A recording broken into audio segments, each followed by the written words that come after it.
Hello and welcome to 8th grade parent night. I'm Brian Glassberg, supervisor of school counseling, and I'm here to talk to you about everything that the counseling department has to offer, from mental health support, social support, and academic support for your children. You can find us online at our school website, and then you click on the counseling department. There's a shortcut here, and you could also follow us online at Twitter at JPS Counseling, where we post college information, interesting articles that we come across, mental health support, and things of that nature. School has 9 counselors at JP Stevens, 2,700 students approximately, and we focus on the growth of your child socially, emotionally, and academically. Your child should have one counselor that will cover all 4 years of high school. We also have 2 college and career counselors, and we're lucky to have that sort of specialty in our district. They can really help your children as they make the transition from high school to whatever they plan on doing after high school. They work hand in hand with the school counselor to provide support. They also help run our RISE program, Resume and Interviewing Skills for Everyone. That's for juniors, and every student goes through a mock interview and learns how to write a good resume. Excellent life and career skills. We also have 1.5 PATH counselors. PATH stands for Promoting Acceptance, Trust, and Hope. This is a partnership with Rutgers Behavioral Health to provide higher level mental health support to students and their families. And our middle school counselors will schedule your students for high school, and then the high school counselor will take over at the end of the summertime, right before school starts. The program of studies is coming soon. That will describe all of the courses that our district has to offer. And your school counselor can meet with your children individually, and they certainly do that throughout high school, at least at scheduling time and any time that that child would like. We also run classroom lessons as well on different topics. The placement criteria will also be posted on the district website when it's approved. This is what our school counseling website looks like.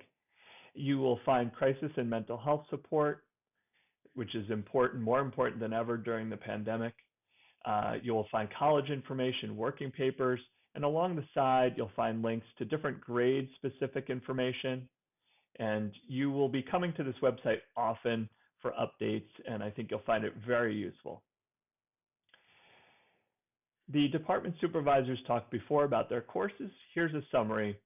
Your child's required to have 4 years of English, 4 years of math, 3 years of science, 2 years of US and 1 year of world history, 2 years of the same world language, physical education and health every year that they're enrolled in high school, 5 credits, that's 1 class of 21st century career and life skills, 1 full class of a visual and performing art, a half year, that's 2.5 credits, of economics or financial literacy, and then enough credits in anything that they would like in order to total 130 credits for graduation.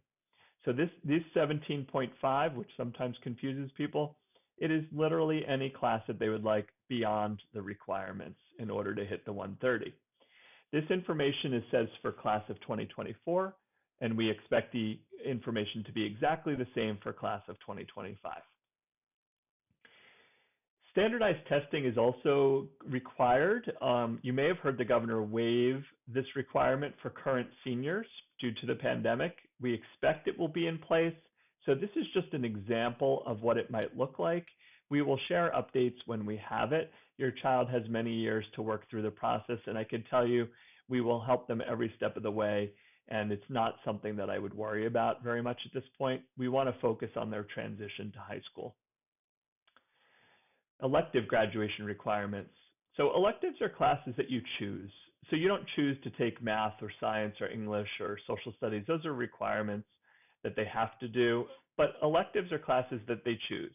Do they want to take music, or do they want to take computer science, or do they want to do electronics? Those are choices. Those are electives. They have to do 1 class of a visual performing art, 1 of a career, family, and life skill, a half year of financial literacy, and then anything else that they would like to do. They're going to be selecting their elective with you in the parent portal, and we anticipate that it will be open from March 3rd to March 10th.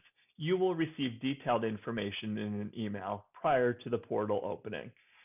When your child enters the elective and their alternates, we will then, in the springtime, try to schedule them as best as we can. You won't really know for sure what elective that they end up getting until later in the summer. Full year courses are 5 credits. 2 semester classes add up to 5 credits as well. And you're going to always put several alternates because we may not be able to accommodate your first choice. June 1st is the deadline to request an elective change. So you can't pick an elective, change it in August or September or October and say you feel like doing something else.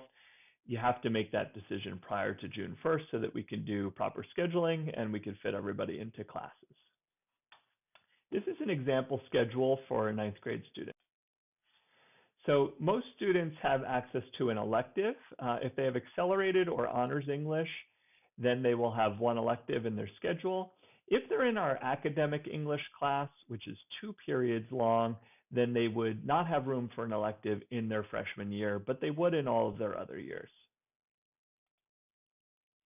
The PSAT is typically given in 10th and 11th grade. SAT subject tests have just been canceled, so it's recommended for students in 10th through 12th, but the College Board has decided that they're going to be transitioning away from that, so this will no longer be relevant to you. The SAT and ACT is recommended in grade 11.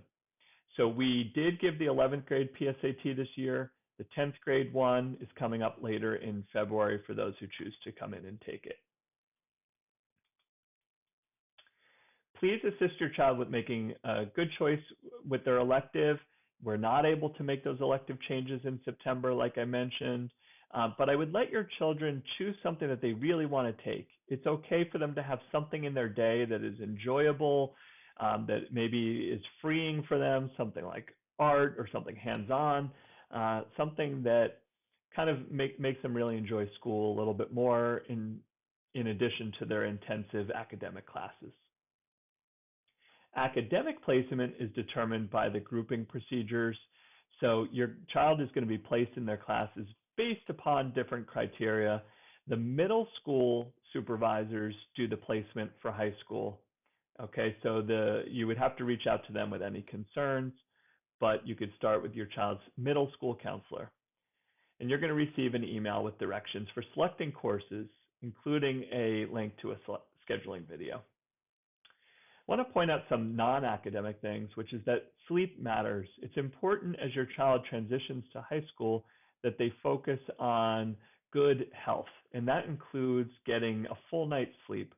Sleep affects performance, and it's important to balance work, play, and rest for the best chance of success and happiness. So this is just a little example of how our body goes through different stages of sleep, and you could see that the longer REM cycles, which is that deeper sleep, start to occur after the child has had 5 or 6 hours of sleep, and then you get into these long cycles. If they don't get enough sleep, they get very little REM cycles.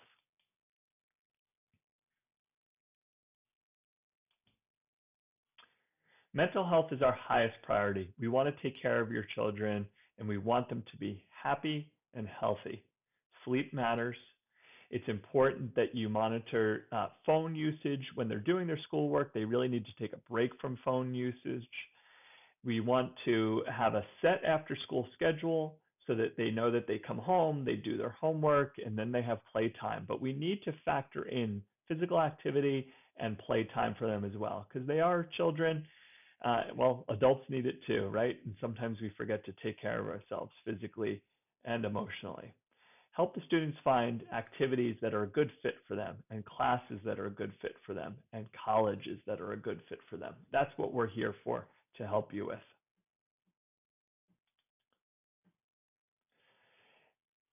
These numbers look like just scattered numbers, but they mean something to us. These numbers represent the rank of our students from a recent school year who are attending Ivy League schools. And as you can see, we officially do not release rank to students, but we keep it internally. And what I could tell you is you don't have to be at the top of the class to attend an Ivy League school, and an Ivy League school might not be the right fit for your child. So it's important that we look for best fit colleges, but your child doesn't have to be have the highest GPA in order to get into great schools. They need to be well-rounded. We need to look at their activities, their leadership, their volunteering, all of that's important.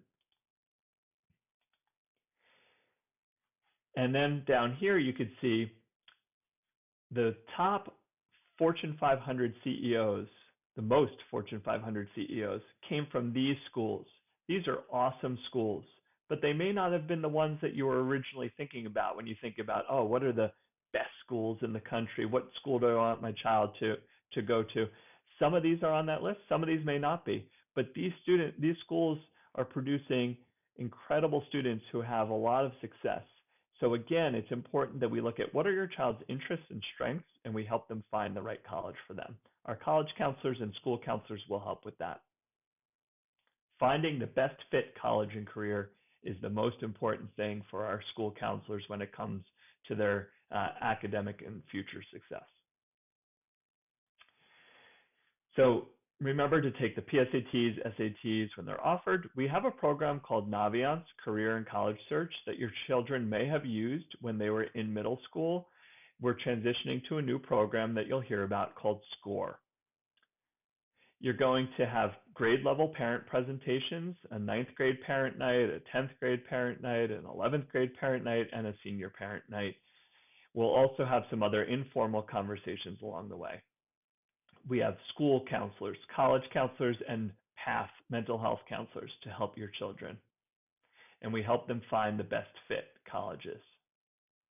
As I mentioned before, we have the RISE program for 11th graders, and we're very proud of that program because it really helps students with skills that they need for their entire life. What can you do? Please help your child find their passion, demonstrate an interest in that passion, help them along this journey to find the college and career of best fit, and let them be a child. So help them through the journey. Don't tell them where they need to go or what they need to do or what career they need or what activity they need. Help guide them through the process, and that's what we will do as well. So we hope that you enjoyed this presentation. The video is going to be up on our website. All of these videos are going to stay on our website, as well as this presentation will, so that you can look through the slides at your own pace. Please reach out to your middle school counselor if you have any questions. We hope that you found this presentation interesting and informative, and we look forward to seeing you, hopefully in person or at least on Zoom in person soon enough. Thank you.